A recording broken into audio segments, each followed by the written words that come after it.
Hey everybody, it's the Macabre Tavern, and we are back on Universal Horror Month right here on Monochrome Monday.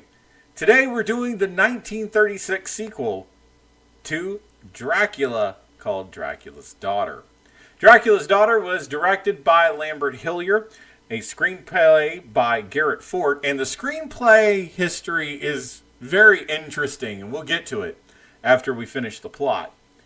Now, the film stars Otto Kruger, Gloria Holden, Marguerite Churchill, and Edward Van Sloan is back playing his role in the 1931 Dracula film, Van Helsing. So let's get into it. The story picks up as Van Helsing, just destroying Count Dracula, is arrested by two Whitby policemen, Sergeant Wilkes and Constable Albert. They happen to come upon Dracula's body with a stake driven through his heart and the broken-necked corpse of Renfield in the cellar of Carfax Abbey. Van Helsing is then taken to Scotland Yard, where he explains to Sir Basil Humphrey that he did indeed destroy Dracula, but because Dracula was over 500 years old, something about statute of limitations, the whole thing, it can't be considered murder. Instead of hiring a lawyer, Van Helsing enlists the aid of a psychiatrist, Dr. Geoffrey Garth, who was one of his former star students. In Whitby, Sergeant Wilkes leaves the jail to meet an officer from Scotland Yard at the train station, placing Constable Albert in charge of recovering the bodies. Meanwhile, Dracula's daughter, Countess Myra Zaleska, enters the jail, mesmerizes Albert with her jeweled ring, and with the aid of her manservant Sandor, steals Dracula's body from the jail. After tossing salt on the fire, the Countess ritualistically burns Dracula's body, hoping to break the curse of vampirism. However, Sandor soon begins to discourage her, telling her that all is in her eyes is death. She soon gives in to her thirst for blood. The Countess resumes her hunting, mesmerizing her victims with an exotic jeweled ring. After having a chance meeting with Dr. Garth at a society party, the Countess asks him to help overcome her influence she feels beyond the grave. The doctor advises her to defeat her cravings by confronting them, and the Countess becomes hopeful that her will, plus Dr. Garth's science, will be strong enough to overcome Dracula's influence. The Countess sends Sanzor to fetch her a model to paint. He sees a pretty young woman named Lily and follows her onto a bridge. The woman pauses at the railing looking despondent. Sandor promises her food, warmth, and money. Now, while she hesitates, Sandor explains that he is seeking her for his mistress. Lily returns, and Countess Zaleska initially resists her urges, but succumbs and attacks her. However, Lily survives the attack, and is examined by Dr. Garth through hypnosis. She reveals enough information to let Dr. Garth know that it was Countess Zaleska who attacked her. Then she suffers heart failure and dies. The Countess gives up fighting her urges and accepts that a cure is not responsible, so she lures Dr. Garth to Transylvania by kidnapping Janet Blake, his secretary, with whom he has a playfully antagonistic relationship, but now he is falling for her.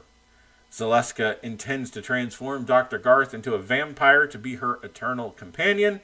Arriving at Castle Dracula in Transylvania, Dr. Garth does agree to exchange his life for Janet's. But before he can be transformed, Countess Zaleska is destroyed when Xander shoots her through the heart with an arrow as revenge for breaking her promise to make him immortal. He takes aim at Dr. Garth, but is shot dead by a Scotland Yard policeman, who, along with Van Helsing, followed Dr. Garth to London. Now, this one, again, absolutely an outstanding movie. And for those of you who are looking for good queer horror, this is actually one of the movies you want to see. It's based on, there are certain parts of this that's based on what is considered one of the first queer horrors ever made. So we'll get into that right now, as a matter of fact, because, like I said, the screenplay history is very interesting in this movie. Now, It is a chapter from Bram Stoker's novel, which was published in 1914, called Dracula's Guest. Universal did not hold the rights to this. As a matter of fact, Stoker's widow, in 1933, had a contract with Metro-Goldwyn-Mayer. So MGM basically had the rights to Dracula. They bought the chapter for an advance of $500. They were going to purchase it for $5,000. MGM's lawyers and executives were worried about the use of the word Dracula in the film's title because, again, Dracula came out in 1931. Now we're talking about it's 1933. They didn't want to get sued by Universal. Now, the contract MGM had specifically listed Dracula's daughter as a probable alternative title. The code name was Tarantula in correspondence, but Universal did end up buying the rights from MGM in 1934. However, the stipulation in the contract is that if Universal did not begin production by 1935, which then got extended to February of 1936, Universal would have to lose the rights back to MGM for Dracula's daughter. So, Universal did rush this into production. The script was not finished when they started production. Now, here's where, again, if you are people that enjoy queer horror, this is the part where I was talking about. It's loosely based on Carmilla. This is where some of the filler got put in, some of the script got put in, based on Carmilla, which is an 1872 Gothic novella, and it's often cited as the first published British work to deal with lesbian relationships, at least on the fiction side. So that's basically what went on. John Balderson, who had worked on the 1931 Dracula, was going to write the screenplay for MGM. Basically, what he wanted to do was tie up the loose ends of the 1931 movie, which is why Van Helsing comes back to destroy the three vampire brides seen in Dracula, but overlooks a fourth, and that would be Countess Selinsky. Again, it also included were the shots of the Countess's chambers being stocked with whips and straps. But she would never use them on screen. Again, they're trying to put this to the imagination. Yeah, she was kinky. All right.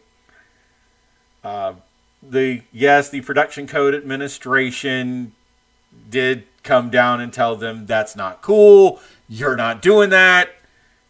So that's basically what happened there. But the good news is Universal got it off. And there you go.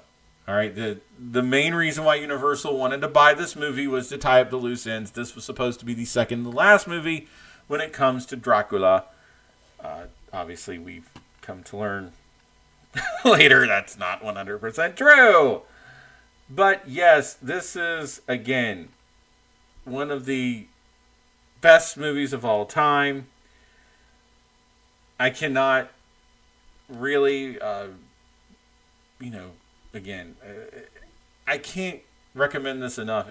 Watch them back to back. Watch Dracula and Dracula's Daughter back to back, because it does actually tie up some loose ends at the start of the movie. And Van Helsing, of course, it picks up almost right there at the start, or right there at the end of Dracula. So you're not missing anything if you play these things back to back. You actually would think it would be one long, 4-hour movie. But that is Dracula's Daughter, and we'll be back next week on the Macabre Tavern's Monochrome Monday.